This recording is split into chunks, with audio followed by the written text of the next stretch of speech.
Hey, what's going on, everybody? I want to shoot a quick video today to give you a brief overview on what the difference between quartz and granite is. It's important to know, just depending on your application, and so that you make the right choice. So I'll tell you from my experience, and I'll tell you first start with quartz. Now, quartz is going to be harder than granite. It will be less stainable. It has a lower porosity. So if you were to spill wine or, mustard, things like that on the actual countertop, it's not going to soak in and stain it. That being said, it shouldn't. But most manufacturers are using between 89 and 94% quartz. That's important because what makes granite hard surface is the quartz that's actually in the granite. Now, quartz is a manufactured substance. They grind it all up and they spit it out in slabs. Now, like I said, 89 to 90% to 94% quartz, and then the rest is going to be pigments, binders, resins. The important thing there is the resin part of that is going to be the only thing that can yellow or degrade over time. It's usually some sort of polyester-based resin. So when exposed to UV light, it can and will yellow.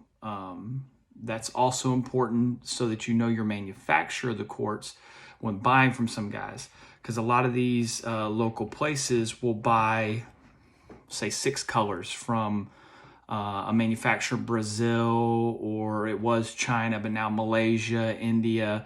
Depending on where the tariffs are, they move their business around. Some of those guys will they'll be like 60%, 65% quartz compared to the other reputable manufacturers who are up around 93, 94%, which means where are they going to make up that other 30%? They're going to put a lot of resin in there, which means that your slabs will yellow, and you might be left with some pretty bad looking kitchen counters, depending on your application. But depending on your manufacturer, quartz can be a much more durable surface. That being said, you're going to pay up for it a little bit.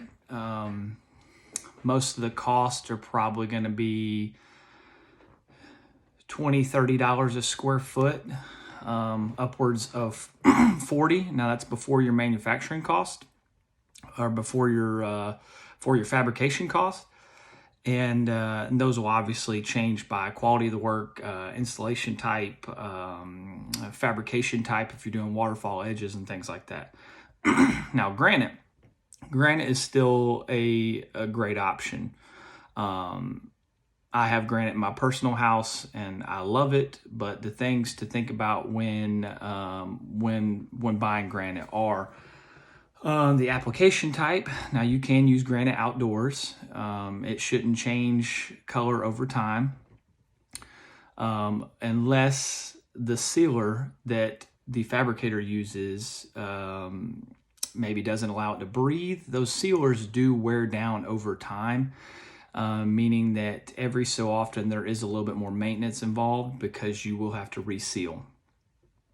But if you have a good manufacturer of the granite, now coming from a reputable company, I'd say, they're probably applying a sealer, but you always want to check to make sure that you don't have to reseal it yourself.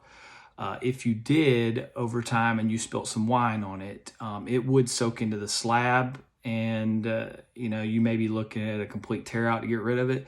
That's just going to depend on how deep and how nasty the stain is. But those are the big differences is mainly application type, price range, because some of the granites, the cheaper low-end granites, now this is without fabrication cost, are around $5 a square foot, up to your marbles, which may be $25, $30 a square foot, depending on, the slab you pick. There's different qualities.